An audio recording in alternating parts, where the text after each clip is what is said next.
Primera de Timoteo 2, 8 al 15. Bien, vamos a leer entonces la palabra del Señor y vamos a orar.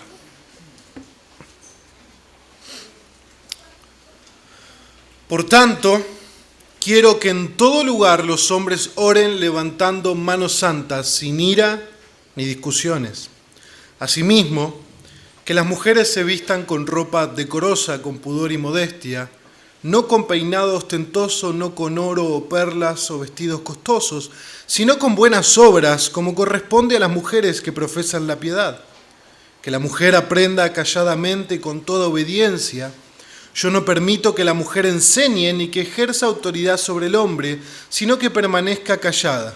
Porque Adán fue creado primero y después Eva, y Adán no fue el engañado, sino que la mujer, siendo engañada completamente, cayó en transgresión, pero se salvará engendrando hijos, si permanece en amor, en fe, amor y santidad con modestia.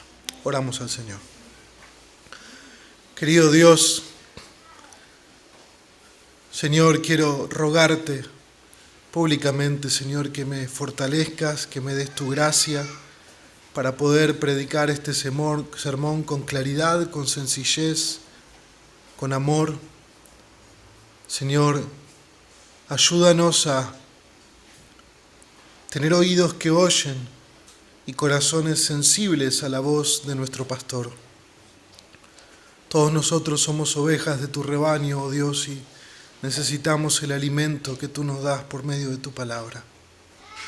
Háblanos a todos y a cada uno de nosotros, Señor, y dame la gracia por medio de tu Espíritu Santo para poder predicar para tu gloria, Señor.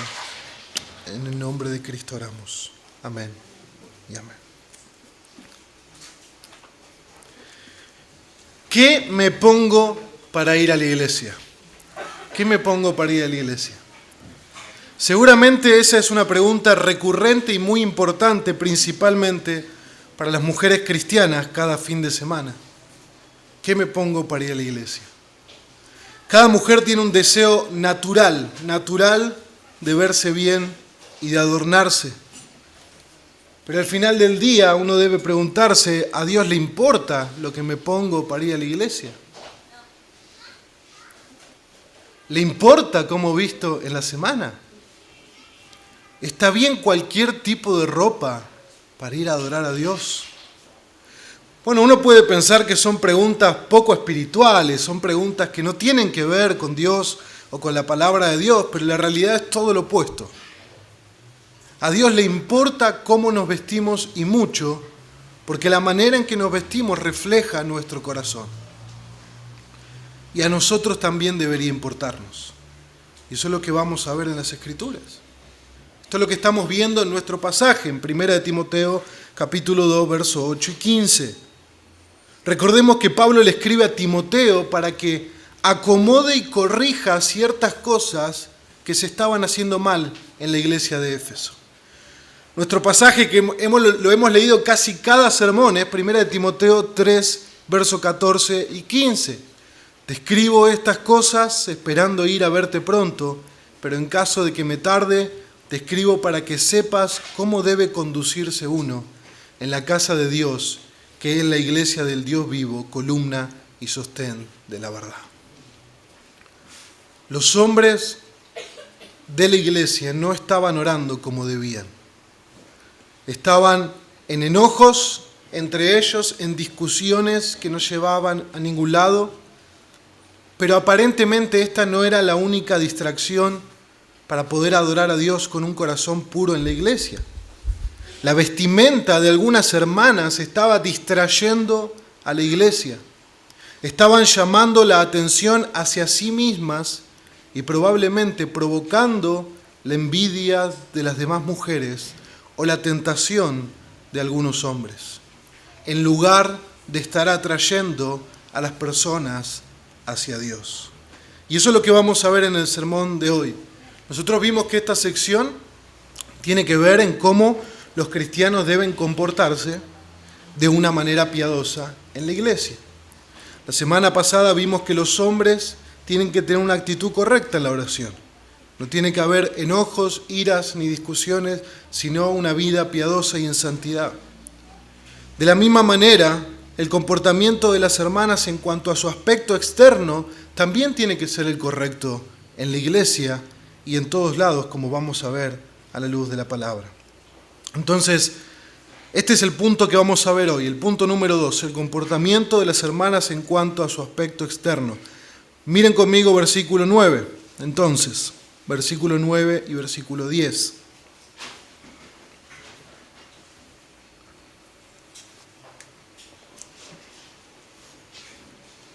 Asimismo, que las mujeres se vistan con ropa decorosa, con pudor y modestia, no con peinado ostentoso, no con oro o perlas o vestidos costosos, sino con buenas obras, como corresponde a las mujeres que profesan la piedad. Asimismo, viene continuando el hilo de argumentación Pablo y dio instrucciones a la luz de todo lo que había mencionado a los hombres, pero también asimismo hay instrucciones para las hermanas de la iglesia. Estamos leyendo una carta, hermanos. ¿Ustedes me escuchan bien? Estoy forzando un poquito la voz. Estamos leyendo una carta que tiene poco menos de 2000 años y que se encuentra en el contexto del Imperio Romano en el primer siglo, en la gran ciudad de Éfeso. Ahora, lo que nosotros tenemos que entender cuando miramos la Escritura es que fue escrita para nosotros, pero no fue escrita a nosotros. Entonces tenemos que entender no solo qué dice, sino a quién se lo dice.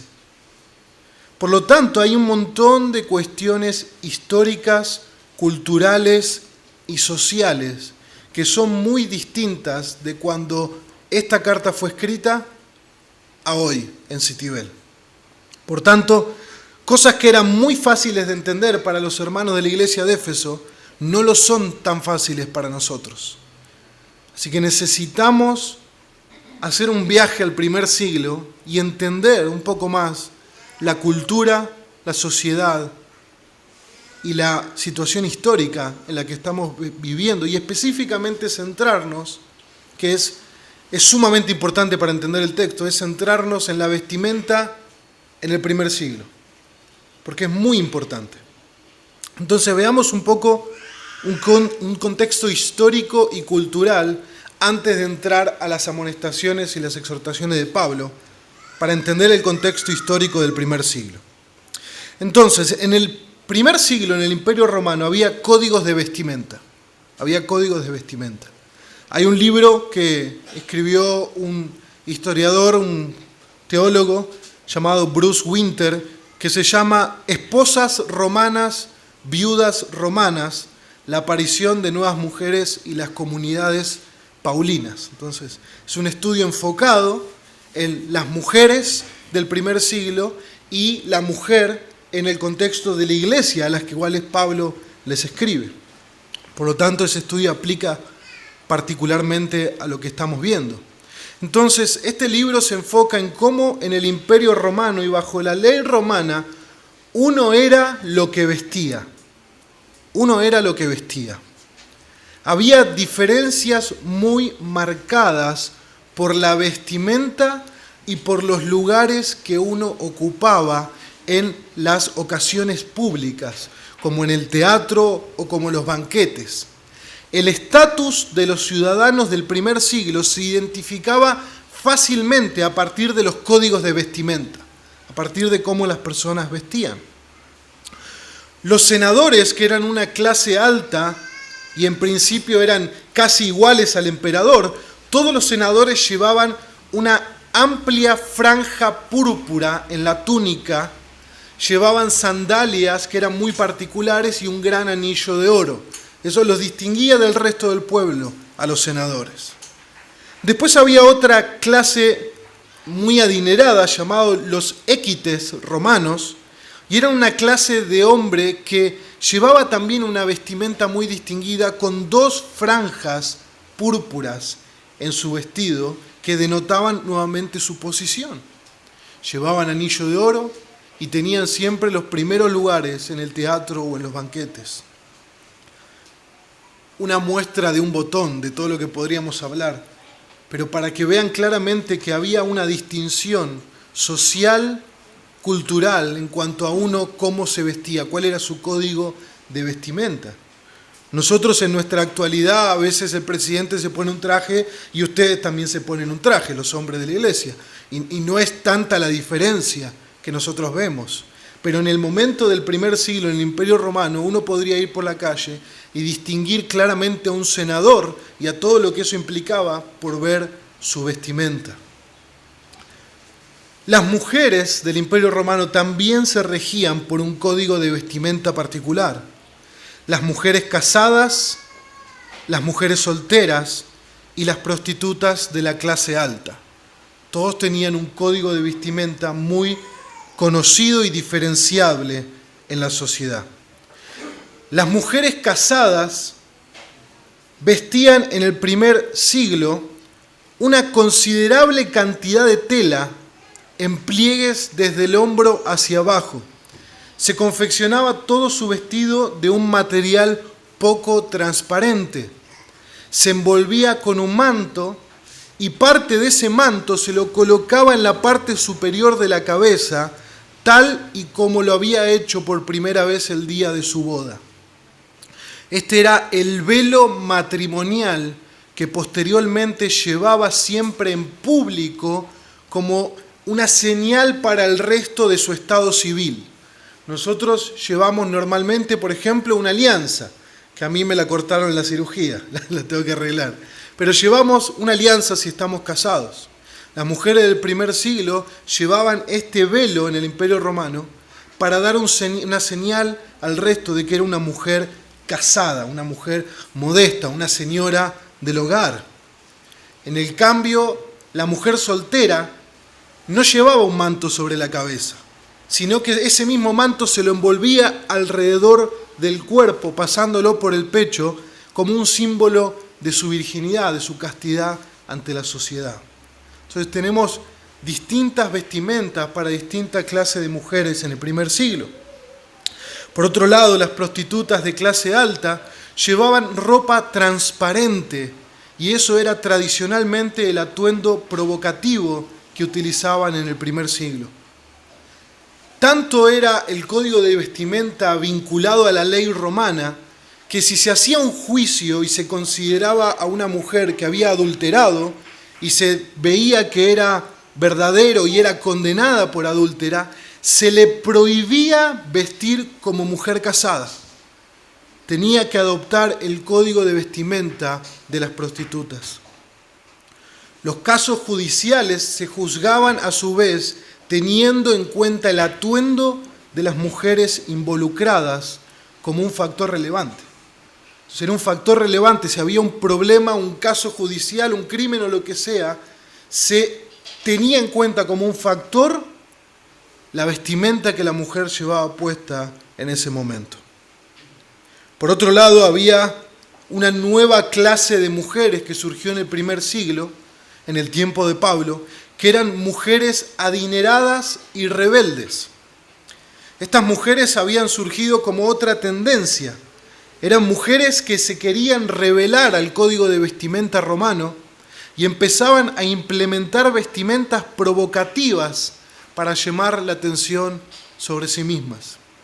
Según explica la tradición, algunas mujeres adineradas podían vestir por la calle, como por el centro de Cantilo, vestidos que costaban 7.000 denarios. Y para tener una idea, un denario es lo que gana un trabajador en un día, en su jornal. 7.000 denarios serían hoy cientos de miles de dólares. Era un porte extravagante que utilizaban para ostentar su riqueza.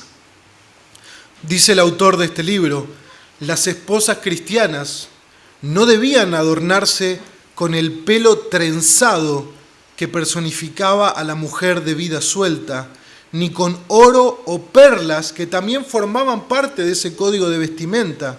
Además, los vestidos costosos o transparentes estaban descartados para la esposa cristiana. Por otro lado, las prostitutas de los templos paganos, recordemos que En Éfeso está el templo de la diosa Diana. En Corinto teníamos otros templos paganos y la historia menciona que se acostumbraba a practicar la prostitución como forma de ofrecer sacrificio a los dioses. Y estas mujeres de los templos también vestían de esa manera a la entrada de estos lugares, de manera provocativa. Todo esto, hermanos, para entender un poco el contexto al cual Pablo le está escribiendo, porque necesitamos entrar a la iglesia de Éfeso y entender qué es lo que ellos estaban pasando como iglesia del primer siglo en ese contexto cultural y social. ¿Por qué? Porque esto va a cobrar nuevo significado cuando entramos a ver lo que Pablo dice y a tratar de entender cómo eso aplica a nuestra cultura y al día de hoy. Entonces, cuando vamos al texto, la pregunta es, bueno, entonces, ¿cómo se vestía la mujer cristiana? ¿Cómo era la distinción de la mujer cristiana en el primer siglo? Bueno, claramente la mujer cristiana no podía vestirse de la misma manera que las prostitutas del templo o aquellas mujeres rebeldes que querían acaparar la atención. Su atuendo debía describir su estado de nueva vida en Cristo. Su vestimenta debía marcar un contraste evidente para toda la sociedad de que ella no vivía según los estándares de la cultura romana presente, ni que su estilo de adoración era semejante a las mujeres paganas de los templos de los dioses falsos, ni que iba por la calle tratando de llamar la atención sobre sí misma. La mujer cristiana debía marcar un contraste con la sociedad pagana de su tiempo. ¿Por qué? Porque ella ahora pertenece a otra sociedad, a otra ciudadanía, a la ciudadanía del reino de los cielos. Entonces ahora sí entramos a ver cuál es la exhortación de Pablo a estas mujeres cristianas de la iglesia de Éfeso en el primer siglo, que están tratando de entender algunas cómo se visten a la luz de la palabra, otras estaban pecando claramente porque el texto trae una corrección. Había mujeres pecando en la iglesia de Éfeso en la manera en que se vestían y por lo tanto la exhortación de un Dios amoroso a su iglesia, a sus hijas en particular en el día de hoy acerca de cómo vestirse. Entonces el apóstol Pablo dice: quiero que las mujeres se vistan con ropa decorosa, con pudor y modestia. La palabra vestir que se utiliza en este pasaje proviene del griego cosmeo, del cual se deriva la palabra cosmético. Significa arreglarse, poner en orden, alistarse. Entonces vestir es cosmeo. Decoroso proviene del griego cosmio. Son parecidos, ¿no? Cosmeo, cosmio. ¿Por qué menciono esto? Porque ambas derivan de la palabra cosmos. Y la palabra cosmos se traduce como orden, como sistema ordenado. El cosmos se habla de la creación como el cosmos muchas veces, porque es una creación ordenada, tiene un orden, tiene un sistema. Es lo contrario al caos o al desorden. Por lo tanto, la ropa decorosa, el adornado, en cierta manera se puede traducir también, es una ropa apropiada para el momento. Esa es la idea, una ropa apropiada para el momento. Esta palabra decorosa es la misma que utiliza Pablo un poquito después en el versículo 2 del capítulo 3. Mírenlo. ¿Tienen sus Biblias? Capítulo 3, versículo 2. Dice: después, irreprochable marido de una sola mujer, sobrio, prudente y ¿qué? De conducta decorosa. Es la misma palabra, de conducta decorosa. Entonces, la palabra esta es la palabra catastelo y tiene el mismo origen. Entonces, lo que nos quiere decir es que esta ropa decorosa y conducta decorosa son lo mismo. La idea es que no solamente uno tiene que tener un decoro en su vestimenta, sino también tiene que tener un decoro en su conducta. Ambas cosas tienen que ser respetables, ambas cosas tienen que ser decorosas, ambas cosas tienen que ser apropiadas. Una mujer cristiana debe usar una buena vestimenta acompañada de una buena conducta. Son esas ambas cosas las que Pablo está señalando a las hermanas de Éfeso. El pudor, sin embargo, está asociado con el concepto de vergüenza. El pudor es el sentimiento de vergüenza que le lleva a uno a ocultar cosas íntimas que no deberían ser expuestas. Esa es la idea de pudor. Por eso mencionamos impúdico a alguien que exhibe más de lo que debe. Entonces la manera de vestirse de la mujer cristiana tiene que ser decorosa, tiene que ser con pudor.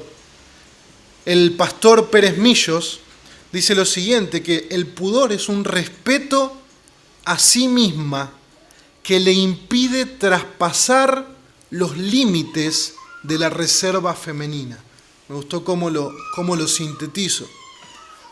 Es un respeto a sí misma que impide traspasar los límites de la reserva femenina.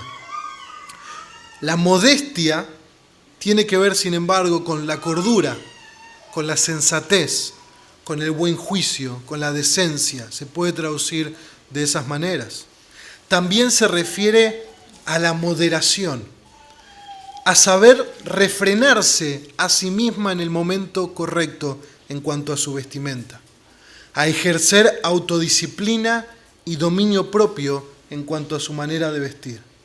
Fíjense cómo estas palabras que Pablo utiliza en la manera positiva en la que la mujer cristiana debe buscar vestirse a estas hermanas de Éfeso eran completamente contraculturales. La palabra modestia tiene en su palabra original en griego, tiene connotaciones sexuales y describe a una mujer que es casta y honorable. Implica que las mujeres, dice el comentario expositivo reformado, implica que las mujeres no deben vestirse de forma seductora o sugerente. Esto se extiende no solo a la vestimenta, sino a la conducta en la forma en que la mujer se comporta. Entonces la palabra tiene mucho que decirnos, hermanas, sobre la manera en que nos comportamos, la manera en que nos vestimos. Las mujeres cristianas de la iglesia de Éfeso debían vestirse con sentido común, a la luz de su cultura, a la luz de la manera en que las mujeres se vestían en la sociedad. Debían vestirse con sentido común, no tratando de exhibirse a sí mismas, ni tratando de usar ropa llamativa. Dice otro comentarista, practicar la decencia y el decoro exige que las mujeres no hagan alarde de su riqueza ni de su belleza. Ambas cosas. Tiene que haber decoro, modestia, pudor. Porque recordemos que no solo era, por un lado, la mujer que dejaba ver más de lo que tenía que dejar ver, sino la otra mujer que quizás no dejaba ver nada de su cuerpo, pero usaba vestidos tan caros, tan ostentosos, que los ojos de todos igual iban hacia ella. Ahora pensemos que esta clase de mujeres estaban en la iglesia de Éfeso, porque Pablo, a lo largo de Primera de Timoteo, va a hacer una exhortación al final de la carta, capítulo 5, 6, hacia los ricos de la iglesia. Entonces, en la iglesia de Éfeso, nosotros teníamos viudas, porque el texto nos habla del cuidado de estas viudas, que no tenían para comer, y tenemos mujeres adineradas que probablemente iban a la iglesia con vestidos sumamente costosos. Entonces había algo que no estaba bien y que no se estaba filtrando a la luz del Evangelio. Pero no solamente es cómo vestirse, sino que Pablo aborda el tema de cómo adornarse. Y dice lo siguiente, fíjense, no con oro, no con perlas, no con peinado ostentoso, no con vestidos costosos. La idea de vestidos costosos ya la mencionamos. La idea de peinado ostentoso, oro y perlas, tiene que ver mucho nuevamente con el contexto del primer siglo. En el primer siglo las mujeres solían llevar el pelo con arreglos que eran enormemente elaborados, con trenzas y rizos entrelazados que formaban como especies de torres en su cabeza. Y esas torres en su cabeza se adornaban cada pulgada o cada 2 centímetros con una pieza de oro o de perla o de alguna joya. Entonces piensen, hermanos, que la mujer adinerada del primer siglo o las prostitutas de alta sociedad se adornaban de esa manera para llamar sobre sí mismas la atención. De tal manera que su cabello, y si nosotros pudiéramos usar imágenes, yo les podría mostrar las estatuas de esa época, donde la trenza literalmente se construía como una torre a su cabeza, y esa torre, según los historiadores, literalmente brillaba en medio del mediodía, del sol o lo que sea, por todos los arreglos de oro y de piedras preciosas que tenía. Dice el pastor Samuel Pérez Millos, hablando del contexto histórico, las mujeres, tanto griegas como romanas, especialmente las de la alta sociedad, ocupaban mucho tiempo en el acondicionamiento del pelo. No estamos hablando de plancharse el pelo, escuchen, hermanas. Ninguna mujer se presentaba con el cabello suelto, sino en diversas formas, pero siempre recogido. Algunas lo arreglaban entrenzándolo de tal modo que necesitaban la atención de los esclavos o de los siervos para lograr conseguirlo. Sobre ese pelo entrelazado ponían los adornos de oros y perlas. En ocasiones la riqueza de esos elementos era tan grande y el peinado tan llamativo que no era posible que pasara desapercibido. Una mujer de este modo, ataviada en el culto, centraba la atención de la concurrencia sobre ella, desviándola de lo que se supone la reunión, que es, además de la edificación y la oración, la contemplación espiritual del Señor. Fin de la cita. Fíjense que probablemente en nuestra iglesia local no tenemos este tipo de hermanas con adornos en sus cabellos, pero ahora vamos a ver cómo se aplica a nosotros más adelante. Pero fíjense cuán importante es entender el contexto histórico, porque si no, no vamos a entender lo que el texto nos está diciendo. El texto no está hablando de que una mujer no pueda llevar una alhaja, un anillo, un arete, un collar o un broche en el pelo. Está hablando de un exceso. Y está hablando de un exceso con el fin de llamar la atención sobre sí misma. Ahora entonces, uno puede decir, bueno, Pablo, imagínense las hermanas de la iglesia de Éfeso. Pero Timoteo, esto que te está diciendo Pablo. Entonces, Timoteo, ¿con qué me adorno para ir a la iglesia? Bueno, Pablo dice que se adorne con buenas obras. ¿Y cómo me pongo las buenas obras? Sino con buenas obras, como corresponde a las mujeres que profesan la piedad. El apóstol Pedro, en el mismo tono que Pablo, dice lo siguiente a las mujeres, en especial a las casadas.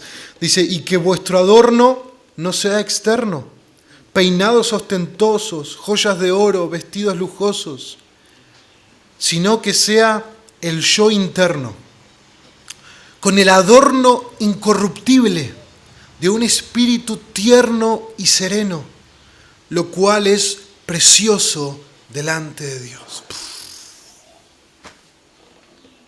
Probablemente los vestidos costosos, los adornos de oro y perla eran preciosos para la gente de la sociedad. Pero miren lo que Pedro dice. Pedro dice que el adorno que es precioso delante de Dios en una mujer cristiana es un espíritu tierno y sereno. Primera de Pedro capítulo 3, versículo 3 al 5. Porque así también, dice Pedro, se adornaban en otro tiempo las santas mujeres que esperaban en Dios estando sujetas a sus maridos. Luego da el ejemplo de Sara. Hermanos, Dios es maravilloso. Cuando el profeta Samuel está buscando al próximo rey de Israel entre los hijos de Isaí, Dios, ¿qué le advierte a Samuel? Dios le dice a Samuel: ten cuidado, porque yo no miro lo que los hombres miran. Los hombres miran las apariencias, pero yo miro el corazón. Entonces, acá hay una grande y clara exhortación para las hermanas en nuestra congregación. El enfoque debe estar en la belleza interior y no tanto en la externa. Debe estar en la belleza del corazón y no tanto en la belleza de la apariencia. Nuevamente, no estamos hablando de que la mujer no debe adornarse, no debe maquillarse, no debe vestirse bien. Claro que sí, la Escritura menciona muchos ejemplos en cuanto al cuidado de las mujeres en su apariencia. Lo que Pablo nos está advirtiendo es los excesos en cuanto a eso y las malas motivaciones y el rendirse ante una cultura que está fuera de lo que Dios valora como precioso que es el corazón. En lugar de enfocar la atención primeramente en la belleza externa, la mujer cristiana debe enfocarse primeramente en su belleza interna y debe mostrar las buenas obras que son el fruto del Espíritu Santo en su propia vida. Qué maravilloso la instrucción de la palabra de Dios. Dios, hermanos y hermanas, especialmente en esta mañana, Dios no nos ha dejado sin instrucción en ninguna área de nuestra vida. Dios nos está corrigiendo una escala de valores. Si las mujeres tienen su apariencia externa como algo sumamente importante, de tal manera que descuidan su aspecto interno, su ser interior, su belleza interior, el fruto del Espíritu, un corazón apacible y sereno, entonces están descuidando lo que Dios más valora. No están viviendo para Dios. No se están adornando como Dios espera de sus hijas. Todo padre espera de sus hijas, que tiene hijas, espera de sus hijas cierto adorno aceptable a sus padres. De hecho, los padres que tienen hijas saben de esos comportamientos, ¿verdad? No, eso sí, eso no. Ahora estás aceptable para tu padre. De tal manera que cuando, como hija de Dios, te acercás a Dios, en todo momento debemos estar vistiendo de manera aceptable a nuestro Padre Celestial y en el corazón adornados como Dios espera. Entonces, ¿cómo se aplica todo esto para nosotros hoy? Vimos el contexto histórico, vimos la iglesia de Éfeso y la exhortación del apóstol Pablo. ¿Cómo se aplica a las mujeres de la iglesia bíblica de City Bell? Para las hermanas presentes y para las que están por Zoom. Alguna que esté por Zoom quizá dice: qué bueno que no fui a la iglesia. No, hermana, la instrucción de la palabra de Dios es para todos. ¿Cómo debe vestirse una mujer cristiana hoy? Bueno, el pastor MacArthur dice lo siguiente: ¿cómo distingue una mujer la línea a veces estrecha entre el vestido apropiado y el vestir para ser el centro de atención?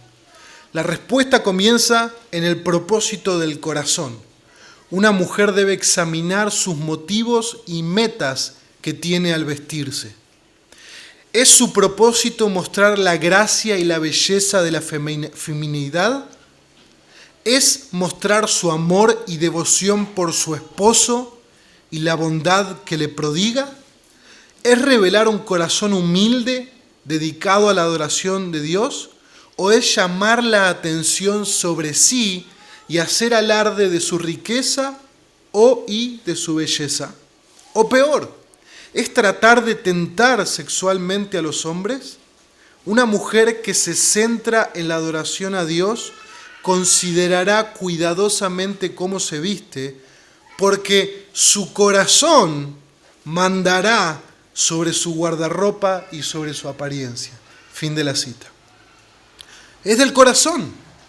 Es el corazón el que debe gobernar nuestro ser. El corazón debe gobernar la manera en que nosotros nos vestimos, la manera que las mujeres se visten. Y el corazón debe estar gobernado a su vez ¿por quién? Por Dios y por su palabra. Este principio enseña a la mujer cristiana que debe vestirse de una manera que honre primeramente al Señor, luego de una manera que honre a su esposo si está casada, o una manera que honre a su padre si es una hija que está en el hogar, y una señal de respeto ante el resto de mis hermanos varones en Cristo. Eso es como un principio que establece este pasaje. No debe haber un deseo de llamar la atención sobre sí misma y tampoco debe haber un deseo de mostrarse atractiva hacia el resto de los hombres por su apariencia externa, ni ser tropiezo en ese sentido, sino que la mujer que ama a Dios debe vestir de una manera respetable, de una manera prolija, adornada, que su vestimenta sea un adorno aceptable de un corazón que está rendido a Cristo. Pero nunca debe sobrepasar los límites ni excederse de lo que es decoroso. Debe haber una clara distinción. Hoy en nuestra sociedad, en nuestra iglesia, debe haber una clara distinción entre la mujer que ama al Señor y la mujer que está amoldada a los excesos de nuestra cultura. Tiene que ser clara la distinción entre las hermanas de la Iglesia Bíblica de Citibel que aman al Señor y las mujeres que están entregadas a los excesos de una cultura sin Dios. Tiene que haber una distinción. Tiene que haber una distinción. El comentario expositivo reformado da un pensamiento que me gustó mucho. Dice, una mujer que ama ser notada, ser el centro de atención en la iglesia, debe recordar con quién está compitiendo. Dios es quien debe recibir todas nuestras atenciones y todos nuestros afectos en la reunión de la iglesia. ¡Wow! Importante consideración, ¿no? Si yo quiero llamar la atención, ¿con quién estoy compitiendo? Entonces la mujer debe vestirse para la gloria de Dios, eso es lo que estamos hablando. Una segunda aplicación también es que la mujer debe vestirse para la gloria de Dios, pero debe hacerlo en todo momento y en todo lugar. Debe hacerlo en todo momento y en todo lugar. Si bien esta exhortación está dirigida principalmente a la reunión de la iglesia, también es extensible a cualquier lugar donde la mujer se encuentre. Si una mujer viste decorosamente para venir al culto, pero luego no viste decorosamente para ir al supermercado, o al trabajo, o a la cena, o pasar vacaciones en la playa, entonces lo que está dejando ver es que tiene una doble moral. Tiene una doble moral. Es una especie de legalismo y es una especie de temor a los hombres en lugar de temor de Dios. ¿Por qué? Porque Dios es omnipresente. Dios está en todo lugar. Nosotros vivimos y existimos en la misma presencia de Dios. No es que Dios tiene su presencia en la iglesia y por eso me visto decorosamente, pero cuando voy a un cumpleaños, al supermercado, al trabajo o a la playa, entonces ahora está invalidado el mandamiento bíblico. No, hermanas. No debe haber menos decoro cuando estoy en la iglesia o cuando no estoy en la iglesia. Porque si no sería una doble moral. No hay un lugar donde no debamos seguir rigiéndonos por los principios bíblicos. Sin importar lo que el resto de las personas haga a nuestro alrededor o lo que el resto de las personas opinen acerca de nosotros y nuestros principios bíblicos. Siempre bajo cualquier circunstancia y en cualquier lugar es mejor honrar a Dios que agradar a los hombres. Siempre. Otra aplicación. La mujer puede vestirse para la gloria de Dios y puede hacerlo a la moda también, pero aplicando la sabiduría bíblica. La mujer cristiana puede seguir la moda de su cultura, Nosotros, por supuesto, que no vamos a adoptar el mismo vestido que usan las mujeres cristianas en Mongolia o en algún otro lugar del mundo porque sea más decoroso. Lo que nosotros tenemos que hacer es, a la luz de nuestra cultura como mujeres cristianas, adoptar la moda basándose y siguiendo los principios bíblicos de decoro, pudor y modestia. Debemos hacerlo con sabiduría, conociendo los límites, conociendo lo que es decoroso. No porque una mujer use una vestimenta de hace 40 años es más decorosa. No. O que se vista como se vestían las mujeres puritanas. No. Nosotros podemos vestirnos, o estoy hablando de nosotros por mi costumbre, pero las mujeres pueden vestirse de muchas maneras. No hay una sola manera de vestirse decorosamente. Hay un principio bíblico. Hay un principio bíblico. Entonces, esto no quiere decir, bueno, pollera sí, pantalón no, pantalón sí, pollera no, etcétera, etcétera. No. La Escritura te da principios bíblicos de decoro, de pudor y de modestia. Ahora, uno puede vestirse con la ropa que quiera que entran dentro de esos principios bíblicos. Y si tengo duda, pregunto a otra hermana en Cristo, más madura en la fe. Hermana, mándele un mensajito por WhatsApp. ¿Está bien llevar esto a la iglesia? Hermana, ¿está bien? ¿Qué hago con esto? Hágase un almohadón, quizás. Pero no lo use, no lo use. Necesitamos ir en contra de la cultura pujante de nuestra época. En la actualidad, nuestra sociedad occidental ha perdido el pudor, el decoro y la modestia. En nuestra sociedad pareciera que cuanto más ajustada es la ropa o cuanto más se exhibe del cuerpo, entonces una mujer es más aceptada culturalmente y aplaudida. Las culturas han cambiado a lo largo de los siglos, pero la palabra de Dios permanece para siempre y permanece inmutable. Entonces, que algo sea bien visto a los ojos de la sociedad no significa que sea agradable a los ojos de Dios. Y la mujer que ama a Dios no vivirá para la sociedad, sino que vivirá a la luz de la palabra de Dios, vistiéndose como ella quiere, a su gusto, pero bajo los principios de pudor, modestia y decoro. Eso es lo que nos enseña la palabra.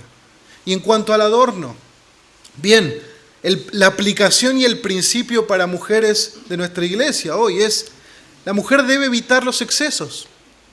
Debe evitar los excesos de maquillaje, debe evitar los excesos de peinado, de joyas, etcétera, de accesorios. En nuestros días se valoran los vestidos costosos de algún diseñador particular o quizá una ropa de marca costosa que cualquier persona se da cuenta que se necesita mucho dinero para poder comprarse ese vestido o que se necesita mucho dinero para comprarse esa cartera. No quiere decir que uno no pueda usarlo, pero uno tiene que saber si esa cartera vale 15,000, 20,000, 30,000 dólares, entonces es una ostentación tener eso para una mujer cristiana. Carteras, relojes, joyas, vestidos, cualquier exceso y el principio que llame la atención desmedidamente sobre nosotros mismos. Ese es el punto. Ese es el punto. El punto de mencionar lo costoso tiene que ver con la ostentación de la riqueza. Dios no tiene problema con la riqueza, Dios tiene problema con el amor al dinero y la ostentación de la riqueza. Que en el contexto, como vimos en Éfeso, en el contexto donde hay viudas que no tienen para comer, que una hermana llegue con un vestido de cientos de miles de dólares al mismo culto, hay un conflicto que tiene que ver con el Evangelio. Entonces podría ser de tropiezo a otros si yo me adorno desmedidamente. No podría quizá mostrar decoro, pudor o modestia. Entonces, si soy un tropiezo, si no muestro decoro, pudor y modestia, entonces no estoy reflejando el amor de Cristo en medio de mi iglesia local. Otra aplicación, el tiempo que dedica a estas cosas. Y dice el comentario reformado: ¿cuánto dinero gasto en mi apariencia? En ropas, en joyas, en cosméticos, en tratamientos de belleza y demás. ¿Cómo se compara eso con lo que doy a la obra del Señor? ¿Cuánto tiempo paso frente al espejo y cuánto tiempo paso de rodillas? Interesante, ¿no? Interesante. No es un legalismo sin corazón, pero sí es algo para meditar. Cuando uno tiene un exceso de sobremanera, que uno no puede ni orar al Señor a la mañana, el domingo, porque tiene que pasar 3 horas en el espejo, entonces quizá hay algo que no está bien. Debemos regirnos por los principios bíblicos y pedirle al Señor sabiduría para aplicar esos principios bíblicos y por no ser un legalismo sin corazón. Porque de repente una hermana que venga a la iglesia con un vestido, con una burka musulmana casi, que solamente se le vean los ojos, pero lo hace con un corazón que no está glorificando a Dios, es lo mismo que nada. Entonces, tanto es importante lo externo como lo interno. Debe priorizar, como dice el texto, el adorno interno. Hermana en Cristo de la Iglesia Bíblica de Citibel, prioriza el adorno interno. Las buenas obras que evidencian tu fe. Hay una belleza real en la vida piadosa. Una mujer que en lugar de buscar su valor en la apariencia externa, halla su belleza en un corazón que ama a Dios y en una vida piadosa. El adorno de la mujer cristiana son las buenas obras que reflejan la autenticidad de su fe. Es allí donde todo hombre cristiano debe buscar, en la belleza que permanece y que crece de una vida de buenas obras, de una mujer que teme al Señor. La mujer cristiana, lejos de querer brillar en su apariencia externa, en su belleza, riqueza o en sus adornos, tiene que brillar de otra manera. Jesús lo dijo de esta manera: así brille la luz de ustedes delante de los hombres, para que vean sus buenas acciones y glorifiquen a su Padre que está en los cielos. Mateo 5:16. Por eso, hermanas, la vestimenta sale de nuestro corazón. Tiene que haber un corazón entregado a Cristo, un corazón que ahora a la instrucción de la palabra responde en una buena enseñanza, una buena amabilidad, un buen corazón, una buena respuesta a la Escritura. Cuando nosotros comenzamos el culto leímos Proverbios capítulo 7. Y menciona Proverbios capítulo 7 porque hay una personificación del adulterio, que es esta mujer que sale al encuentro, pero dice 2 cosas que me llamaron la atención. Dice que está vestida como ramera y astuta de corazón. Es alborotadora y rebelde, sus pies no permanecen en casa, está en las calles, en las plazas y acecha por todas las esquinas. ¿Qué es lo que estaba mal con esta mujer primeramente? Su corazón. Su vestimenta reflejaba su corazón. Hermanas, la vestimenta de una hermana en Cristo, de una mujer cristiana, debe reflejar un corazón que ama a Dios por sobre todas las cosas. La belleza externa, hermanas, terminará. La belleza externa terminará. Quizás, como nosotros vemos en la Escritura, una mujer como Rebeca era preciosa, dice el texto. Una mujer como Raquel era bellísima. Sara dice que era preciosa el texto. Pero su belleza terminó. Su belleza se fumó. ¿Por qué? Porque el cuerpo se desgasta. El cuerpo envejece. El cuerpo va hacia la muerte, no hacia la vida.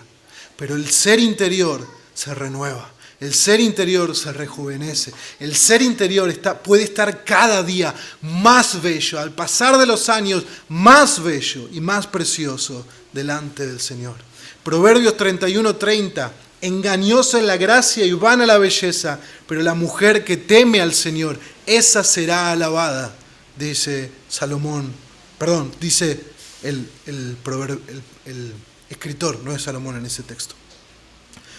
Hermanas, la belleza interna la pueden cultivar, la pueden hacer crecer, la pueden mantener y puede seguir creciendo sin ningún tipo de límites.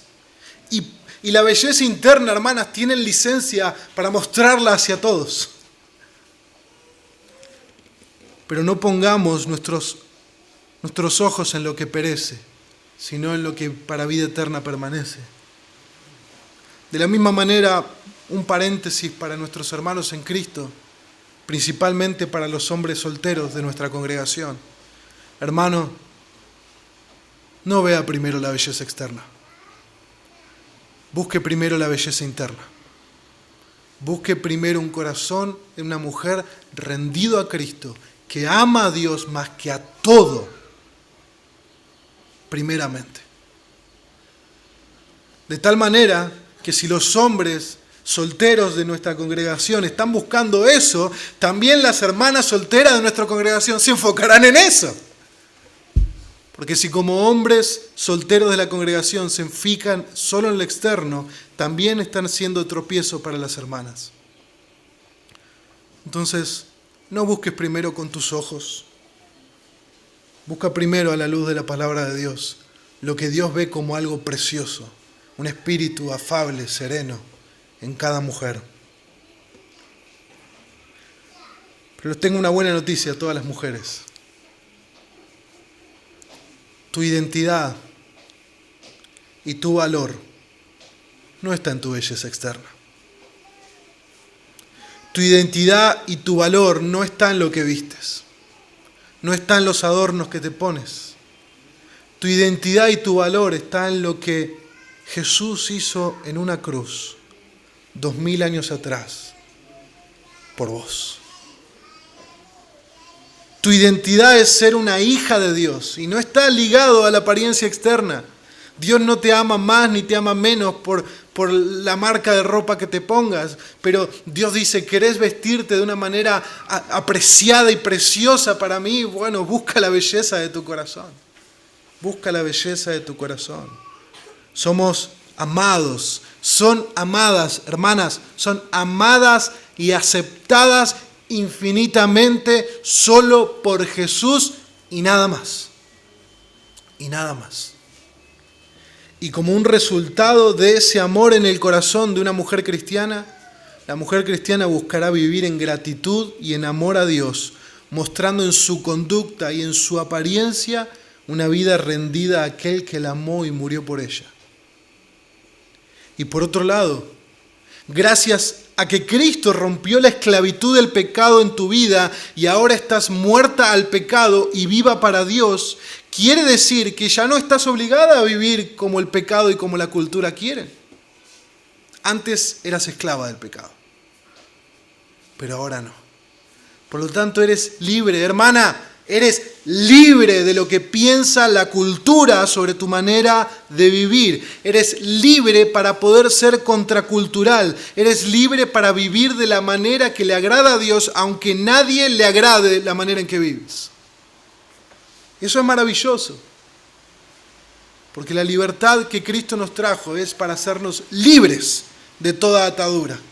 Libres de la identidad en nuestra apariencia, del valor en nuestra apariencia. La cultura pone en esos lugares el valor. Pero Cristo no, pero Dios no. ¿Estás en Cristo, hermana? No tienes que demostrarle nada a nadie. Estás en Cristo, eres amada, aceptada. Estás en Cristo, esa es tu nueva identidad, hija de Dios. Y ahí está tu Padre, al único que debes honrar y agradar primeramente. Y finalmente, hermanas y también hermanos, hermanas y hermanos, hay una mayor y mejor vestimenta para todos nosotros, y es la justicia de Cristo. Y con esa vestimenta, solo con esa vestimenta, entramos al cielo. Y solo por esa vestimenta brillaremos por siempre, por toda la eternidad. Antes bien, dice el apóstol Pablo en Romanos, haced todo esto conociendo el tiempo, que ya es hora de despertarnos del sueño, porque ahora la salvación está más cerca de nosotros que cuando creímos, la noche está muy avanzada, el día está cerca, por tanto, desechemos las obras de las tinieblas y vistámonos con las armas de la luz, andemos decentemente como de día, no en orgías y borracheras, no en promiscuidad sexual y lujurias, no en pleitos y envidias, antes bien, vestíos del Señor Jesucristo y no penséis en proveer para las lujurias de la carne. He aquí nuestro vestido, hermanos y hermanas, vestidos del Señor Jesucristo, por fe, para la gloria de Dios, por siempre jamás. Oramos. Padre bueno, te damos gracias por tu palabra. Y quiero pedirte principalmente por el corazón de mis hermanas en Cristo, pedirte que tu palabra cale profundo en sus corazones, Señor. Y si hay cosas que ellas deben corregir, que sepan que Dios manda su palabra por amor, como un buen padre amoroso que quiere aconsejar, guiar y encaminar a sus hijas. Señor, gracias por Cristo, porque si hemos pecado, tu palabra dice que si confesamos nuestros pecados, tú eres fiel y justo para perdonarnos y limpiarnos de toda maldad. A su vez, Señor, gracias por la justicia de Cristo, que es nuestra única y exclusiva vestimenta en los cielos. Señor, quiero darte gracias por tu palabra y quiero darte gracias porque tú nos das instrucción a todos nosotros a través de tu palabra. Transforma nuestros corazones. Te lo pedimos en el nombre de Jesús. Amén y amén.